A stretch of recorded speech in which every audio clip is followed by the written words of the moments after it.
da hora zero do mundo, que é o meridiano de Greenwich.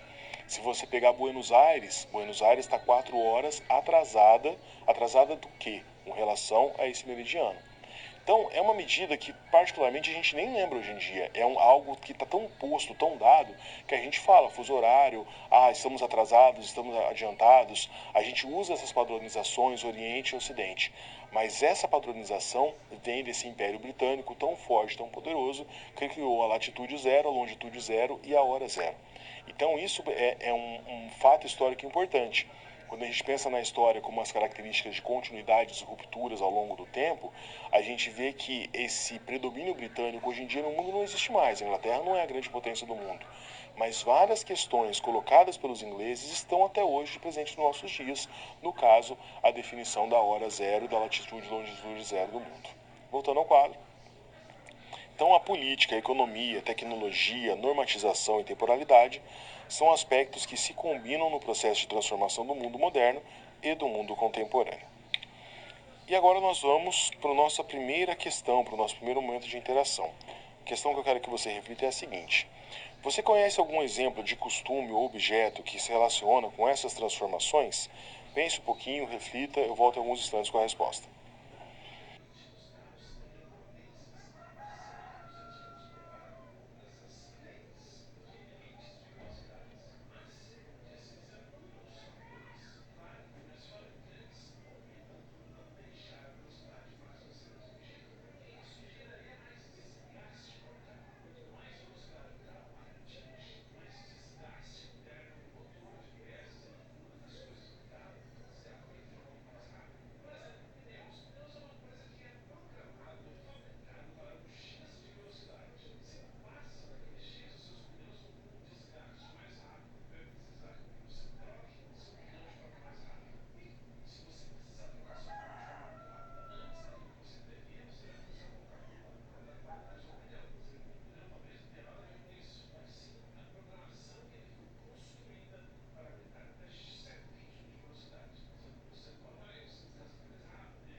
Bom, pensando em algum objeto, alguma padronização que tem relação tão forte como esse objeto do marítimo que mudou a latitude e a longitude do mundo, a gente pode falar, por exemplo, sobre a questão da padronização monetária, né?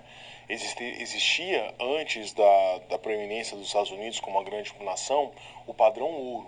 Esse padrão ouro dizia o seguinte: existe uma quantidade de dinheiro circulando no país. Por que esse dinheiro circula no país? Porque o governo tem essa mesma quantidade de dinheiro guardado em suas reservas em ouro. Então, para evitar que as pessoas fiquem andando com pepita de ouro, pesando pepita de ouro para fazer qualquer negócio, ou barra de ouro, para aqueles mais abastados, você tem um padrão ouro. Hoje em dia, o padrão ouro não existe mais, ele foi substituído pelo padrão dólar. Então, os países do mundo têm guardado em dólar aquele equivalente da circulação das moedas que estão colocadas no mundo. É uma padronização, não da Inglaterra, dos Estados Unidos, da sua moeda, da pujança e da força que esse país tem com relação ao mundo. Então, também são consequências, são permanências dessa força desses países economicamente e que acabam influenciando diretamente a história.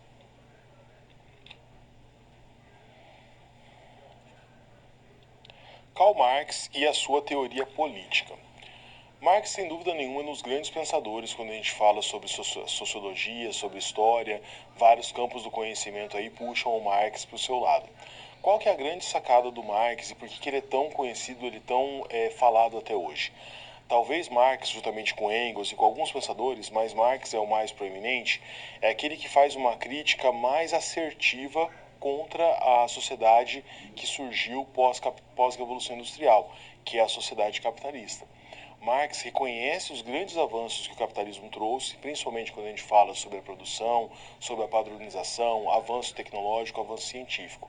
Mas Marx faz uma crítica muito contundente com relação à sociedade que foi criada após a Revolução Industrial com o advento do capitalismo, que é uma sociedade na qual você tem uma grande desigualdade social e essa desigualdade social ela é contínua, ela parece que ela vai sempre aumentando. Vamos ao quadro para entender um pouco mais sobre isso.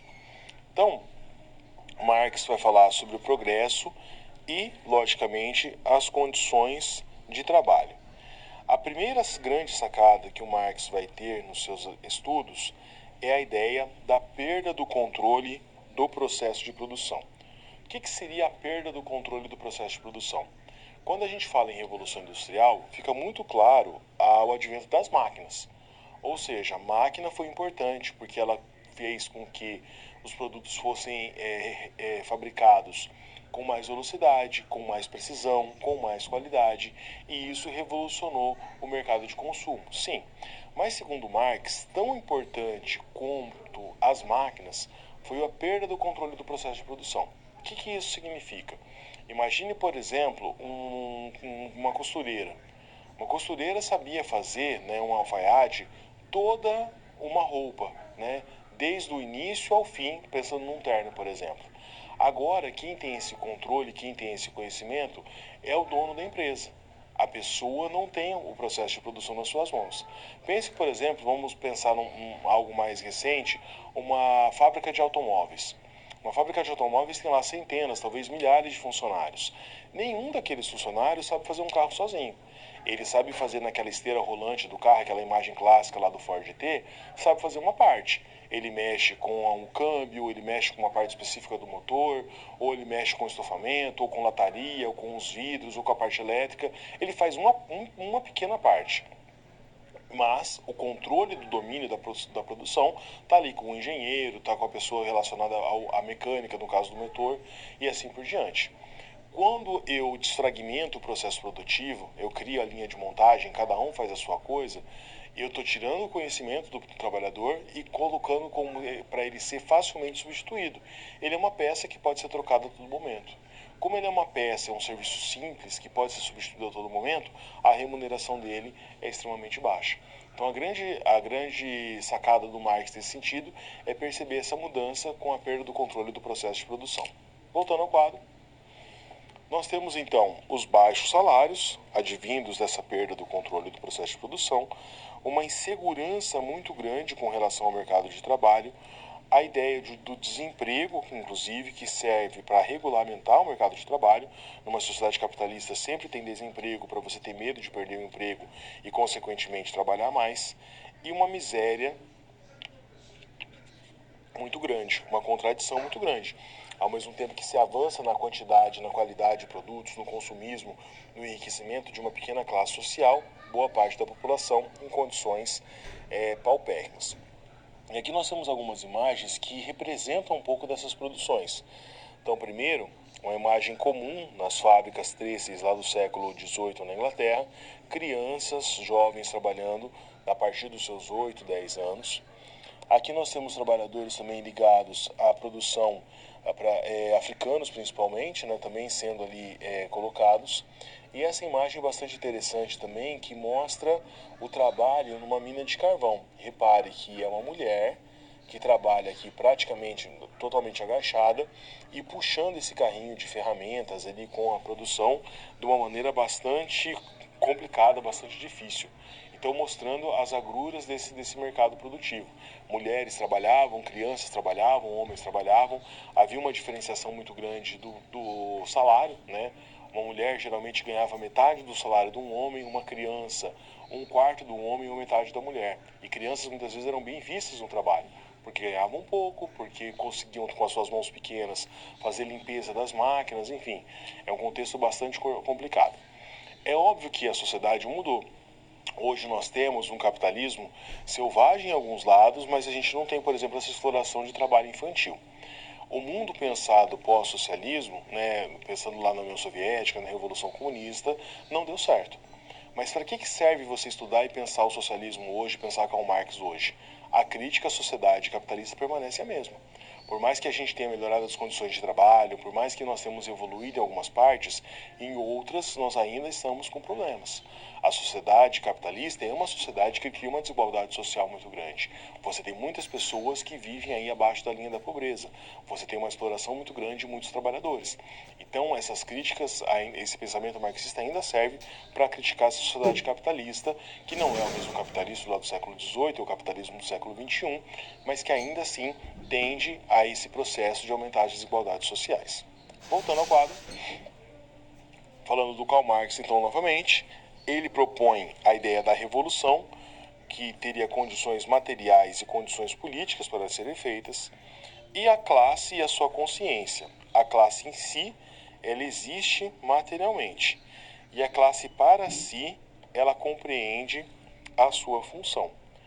Essa ideia da classe em si, a classe para si, é uma questão bastante interessante. Por quê? Muitas vezes, o trabalhador, ele não se vê como proletário. Ele acha que ele é rico. Para a definição clássica, ali, pensando no pensamento marxista, o rico é o dono do meio de produção. Então é o dono da fábrica, é o dono da indústria, é um cara que tem ali domínio sobre o processo de produção. Ele praticamente não trabalha, ele vive da exploração do trabalho dos outros. Então imagine uma grande empresa que tem 1000 funcionários. O dono dessa empresa, ele administra a empresa. Ele cuida dos gastos, ele faz ali a sua gerência. Mas ele não pega no pesado, no chão da fábrica, de sol a sol, para fazer a riqueza. Isso é o rico. Um trabalhador que é assalariado, vamos pensar num salário alto, um trabalhador que ganha 30 mil reais por mês. Segundo o pensamento marxista, esse trabalhador que ganha 30 mil por mês, ele é rico? Não, porque ele não é dono do meio de produção, ele é assalariado.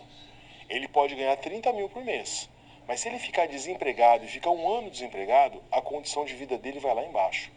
Então, o dono de meio de produção é esse que é o rico, que é a elite, segundo o Marx, que é o burguês. O proletário é o assalariado. Só que muitas vezes o proletário trabalha muito, né, juntando ali a renda de um casal, por exemplo, pensando no matrimônio, consegue ter uma vida de classe média, né, financia uma casinha há 30 anos, compra um carro, viaja 1 ou 2 vezes por ano para a praia, e a pessoa se acha como partícipe da burguesia, mas ela não é. Na conceituação clássica marxista, ela é uma assalariada, um assalariado, ele é um proletário, ele faz parte da classe trabalhadora, não da classe elitista. Então essa consciência de classe que o Marx percebe que há problemas com ela, lá quando ele escreveu no século XIX, até hoje demonstra problemas também. Voltando ao quadro. O 18 de Brumário de Luiz Bonaparte. O 18 de Brumário de Luiz Bonaparte foi muito analisado por Marx, porque ele via nesse fato histórico uma grande contradição. Ou seja, como que um personagem medíocre, grotesco, desempenhou um papel de herói tão importante na história. Segundo o Marx, essa tendência das revoluções de 1848 e 49 mostram que os laços que uniam as variadas classes do terceiro estado, pensando na França, burguesia, proletariado e servos, camponeses e artesãos, estavam rompidos, que os interesses burgueses nessa nova fase eram distintos dos proletariados. Ou seja, o governo Bonaparte foi possível porque ele atendeu aos interesses da burguesia, não da população como um todo. E ao perigo revolucionário. Que perigo revolucionário é esse? A ideia da contra-revolução. O lupenproletariado, que seria esse proletariado que não se reconhece na sua classe social. A pequena e a alta burguesia. Então, pensando de novo nessa definição clássica do marxista, uma pessoa que tem um pequeno negócio, ele também é dono do meio de produção. Mas há uma diferenciação entre o que é a alta burguesia e a pequena burguesia. Então, segundo Marx, eram essas condições que atendiam os requisitos da burguesia que permitiram a Luiz Bonaparte chegar no poder, muito embora ele demonstre ali uma estruturação desse terceiro estado e uma redivisão dessas classes sociais, com a burguesia ascendendo ao poder, enquanto que o restante da classe mais humilde, que seria o terceiro estado francês, continua ainda em condições paupérrimas.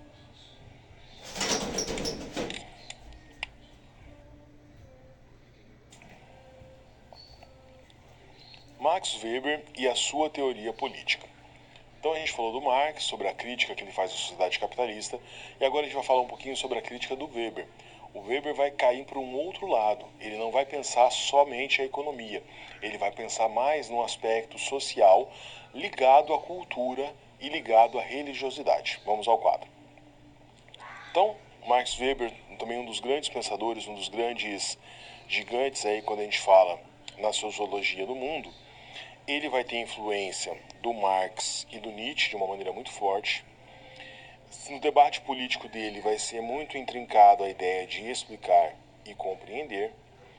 Ele vai falar do que seria o tipo ideal. O tipo ideal, segundo o Weber, é da unilateralidade, racionalidade e um caráter perfeito, um caráter utópico. E o tipo de ação social para ele vai definir o tipo de ação social em 4 partes. A racional por fins, racional por princípios, irracional por afeto e irracional por tradição. Como que seria isso? Então vamos pegar aqui na primeira, que é a racional por fins. Segundo o Weber, a ideia da ação social racional por fim é o racionalmente buscado pelos meios mais eficientes, por exemplo, desenvolver a economia para melhorar as condições de vida de um povo. O segundo, que é o racional por princípio, parte do pressuposto de que o que é o fim, o objetivo que orienta uma ação, mas o seu valor. Esse é ético, religioso, político ou estético. Um exemplo, a unicidade dividida como valor prioritário da nação. O segundo, o irracional por afeto, tem a ver com a conduta que é movida por sentimentos, como orgulho, vingança, loucura, paixão, inveja, raiva. E a irracional por tradição tem relação com a fonte motivadora, os costumes e os hábitos arraigados. Então ele vai criar toda essa classificação das ações, como ações que eram racionais ou irracionais, para tentar entender um pouquinho como que funciona o mundo. Todos esses pensadores, se você pegar o Hegel, Comte, Spencer, Marx e Weber, na verdade eles estão tentando criar mecanismos, eles estão tentando entender como que o mundo funciona. Qual que é o fio condutor, emprestando aí o termo do Hegel, funciona. Então, para alguns pensadores, como Marx, ele vai vir mais do lado econômico. Comte vai pensar na evolução da sociedade. Max Weber vai pensar em fatos sociais que se repetem ao longo da história. Mas todos eles, no fundo, estão tentando criar leis, entender as regras de como esse mundo funcionaria. Voltando ao quadro, ainda segundo o Weber, O seu livro mais famoso, né, A Ética Protestante e o Espírito Capitalista, ele acaba reunindo um pouco daquilo que seria ali o âmago do seu pensamento. Essa imagem que eu coloquei aqui para você, ela é bem interessante porque ela faz a alusão à morte do Alvarento, né, uma pintura do flamenco Bosch, realizada entre 1490 a 1515, ou seja, o Alvarento é aquele que vai morrer e não vai para o céu. E ele vai falar sobre um desencantamento sobre a razão instrumental, pensando principalmente nessa ideia da ética protestante e do espírito capitalista. Se a gente pudesse resumir esse pensamento da ética protestante e do espírito capitalista em uma frase, a gente poderia dizer o seguinte, que ele conferia um valor religioso ao trabalho. O senso de dever e de disciplina que o monge praticava fora do mundo, né, a acesso extramundana, passou a ser exigida de todo e qualquer leigo cristão dentro do mundo, o acesso intramundano. O esclarecimento para ele, então, comporta-se com as coisas como o ditador se comporta com os homens. Este o conhece-o na medida em que pode manipulá-los. O homem da ciência conhece as coisas na medida em que pode fazê-las. O que nós podemos pensar de uma maneira mais simplória para definir o pensamento do Max Weber com relação à ética protestante e o espírito capitalista?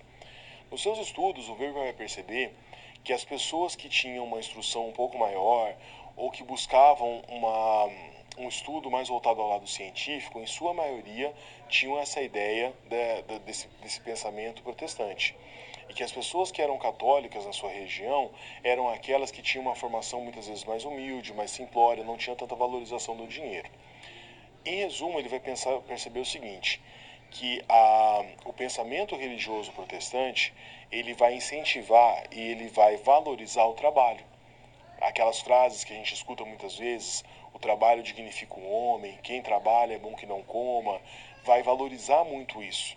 Então, pegando, por exemplo, no viés do calvinismo, né, segundo Calvino, você percebe a bênção de Deus numa pessoa pela sua prosperidade econômica, porque ele é um trabalhador que se esforça, que estuda, que melhora as suas condições. Então, essa ideia do lucro, por exemplo, vai ser bem vista do lado protestante. Em contrapartida, a ideia do enriquecimento não é muito bem vista quando a gente pensa no catolicismo. Não hoje em dia, mas pensando naquela época. O católico vai condenar, por exemplo, o pecado da usura. Vai dizer que a usura, que é a ideia de você emprestar dinheiro a juro para lucrar, é errado, porque você está meio que trapaceando o mandamento de Deus. Deus condenou Adão a ser sustentado pelo suor do seu rosto, ou seja, trabalhar. Se eu empresto dinheiro para alguém, esse dinheiro trabalha para mim, eu não estou trabalhando. Eu estou trapaceando aquilo que é o mandamento de Adão que ficou lá na Bíblia, segundo esse pensamento. Então são duas correntes de pensamento e o Weber vai destacar isso, que como essa ideia do lucro, como essa ideia do trabalhador que é honesto, que é correto, que é extremamente esforçado, comparado inclusive com o monge da Idade Média, é essa disciplina, esse trabalho que vai ser valorizado. Por isso que essa ética protestante tem a ver com o espírito capitalista, porque valoriza esse espírito capitalista em detrimento de outros vieses colocados ao longo da história. Então, em resumo, seria aí essa a justificativa do pensamento do Max Weber.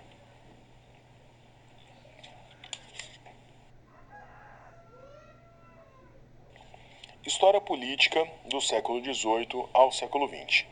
Então a gente vai fazer um resumo aí dessa história política nesse período.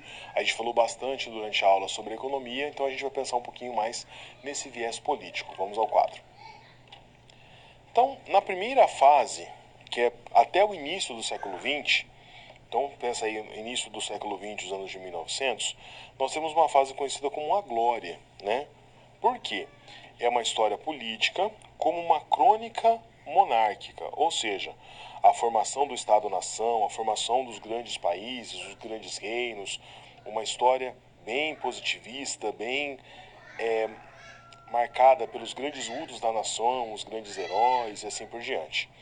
Como exemplo dessa história monárquica, né, eu coloquei aqui para você o quadro do Pedro Américo, Independência ou Morte, que reforça a ideia do Dom Pedro I como herói da nação, o libertador do Brasil. E nessa outra imagem aqui nós temos a coroação, a ascensão de Dom Pedro II. Então, pensando no Brasil, essa história da monarquia, da glória, está muito bem colocada com esses dois imperadores brasileiros. Já na segunda fase, a gente tem a ideia da decadência. Essa decadência é do início do século XX até a década de 80, mais ou menos.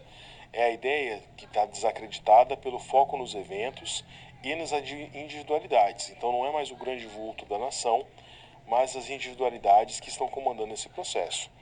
Foco nas estruturas econômicas, nos movimentos sociais e nos aparelhos do Estado. Então aquela própria ideia de que uma nação ela é bem vista, ela é bem organizada, ela é fortificada, ela começa a se individualizar. As pessoas ficam mais focadas no aspecto individual, nas ações econômicas, nos movimentos sociais e criticam as ações do Estado. Então não tem mais aquela ilusão de que o Estado é forte e defende as pessoas, mas uma crítica mais veemente à própria atuação do Estado. E na terceira fase é a fase do ressurgimento. Esse ressurgimento ele tem gradativamente crescendo a partir da década de 1970. E aqui nós temos alguns pensadores que vão nos ajudar a entender essa fase. O Edward Thompson, que é o grande historiador marxista inglês, vai falar da simultaneidade das atividades humanas e foco na luta de classes. O francês Michel Foucault vai falar sobre as práticas e os discursos dos governos dos outros, a ideia do controle, do vigiar e punir, por exemplo. O André Segerfeld vai falar sobre a geografia eleitoral, analisando os comportamentos eleitorais de cada localidade. E o Chevalier vai falar sobre a história das ideias políticas, ou seja, como que as ideias políticas vão mudando ao longo do tempo e influenciando a história. Então esse processo político ele é bastante interessante e bastante estudado por esses grandes pensadores que vão, ao longo do tempo, categorizar essas diversas vertentes que nós estudamos aí ao longo da aula. Vamos agora para a nossa segunda situação-problema. Formas de ação, de dominação e de governo. A partir do que foi discutido, é possível fazer um diagnóstico dos governos no século XX e principalmente um prognóstico dos governos do século XXI? Então, será que a gente consegue ter ferramentas para fazer essa análise? Para fazer uma análise e uma provocação, eu estou vendo aqui duas imagens históricas, acredito que vocês conheçam as duas, né? Primeiro, Adolf Hitler e o símbolo máximo do nazismo e o cuidado que ele tinha com as crianças, a ideia de uma educação voltada para os mais jovens. E no lado aqui você está falando de Getúlio Vargas, com a mesma ação, ao cuidado com as crianças. Quais são as características próximas desses dois governantes? Tanto Getúlio Vargas como Hitler foram ditadores e foram comandantes de governos totalitários. Os dois se colocavam como escolhidos para governar o seu povo rumo a um destino de glória. É óbvio que o nazismo de Hitler na Segunda Guerra Mundial, o Holocausto, o genocídio, são ações infinitamente mais condenatórias do que as ações de Getúlio Vargas. Getúlio Vargas também foi um ditador, Getúlio Vargas também perseguiu e mandou matar várias pessoas durante a ditadura do Estado Novo, mas a ditadura do Estado Novo não é nem comparada com o período do nazismo. Mas os princípios são os mesmos. Um governo autoritário, um governo que não aceitava imprensa livre, que não aceitava críticas, que se colocava como superior aos outros, o presidente que se colocava como um ditador. E nessas imagens a gente percebe o seguinte, uma ideia de convencimento e manipulação das massas. Por que esses dois governantes se colocavam próximos de crianças? Por que eles tinham essa ideia, por exemplo, de um cuidado com a educação? Porque eles se preocupavam como a sua história seria contada. Então, se aproximando-se de crianças, no caso do Getúlio Vargas ali, a contracapa da cartilha, na qual as crianças eram alfabetizadas no Brasil, ele está tentando convencer a nova geração dos seus bons feitos. Então, se eu me preocupo com a educação, se eu me preocupo com a história, como ela vai ser contada sobre mim, eu também estou fazendo uma manipulação política, seguindo a cartilha aí de alguns pensadores que a gente estudou. Voltando ao quadro, nós temos ali na problematização a dominação de Verbi e Dorna, a ideia do racional legal, do tradicional e principalmente do carismático. Então, as características do regime totalitarista que a gente colocou ali no Hitler e no Getúlio Vargas, mas que serve para o fascismo da Itália, serve para o stalinismo na União Soviética, entre outros lugares, né? Uma ideia do messiânico pautado à religião, ou seja, um salvador da pátria, cesarista, ou seja, a questão do militarismo muito forte, de um apelo para esse lado das armas, da força, da guerra, uma retórica populista pró-povo, ou seja, um discurso fácil, uma retórica agradável que agrada a população falando o que eles querem ouvir, mas que não dá garantia nenhuma de que vai acontecer essas melhoras na condição de vida e assim por diante.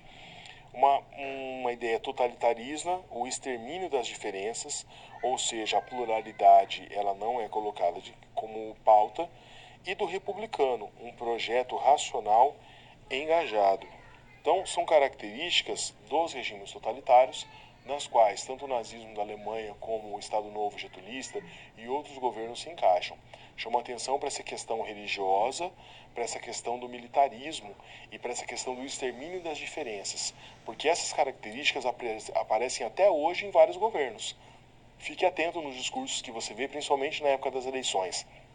Discursos de uma pessoa se dizendo representante de Deus, representante de determinada religião, que vai salvar tudo, que vai melhorar tudo, representantes e governantes que aparecem com um culto ao militarismo, às armas, como se você resolvesse tudo pela violência, e um extermínio da diferença. Nós somos os certos, os outros são os errados e devem ser exterminados. Esse tipo de discurso não é aleatório, ele está bebendo nessas raízes totalitaristas que não são novidade nenhuma do mundo, infelizmente. Voltando ao quadro, a resolução então, o líder republicano é aquele que consegue, em momentos de crise, despertar a confiança das massas e a sua integração rumo a um projeto sustentável e democrático. Para Adorno, esse tipo de líder é uma possibilidade para rompermos a razão instrumental e a crise de desencadeamento. Então, um líder republicano é aquele líder que faz, na verdade, uma união da população em prol de um objetivo. Não cria um inimigo que não existe, não dá soluções simples para problemas complexos. Vamos agora para a nossa segunda interação. Nossa questão é a seguinte: você consegue utilizar as categorias propostas para analisar outros governos ao longo da história? Pense e reflita, eu volto alguns instantes com a resposta.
análise delicada quando a gente fala sobre características do totalitarismo que estão presentes em alguns governos atualmente, né?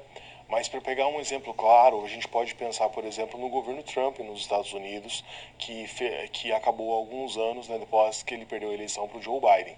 Mas algumas dessas características, principalmente a ideia de que há um inimigo, o inimigo é o inimigo estrangeiro, um viés muito forte com relação aos armamentos, essa ideia aí do César, do militarismo, é muito forte, tudo isso aparecia.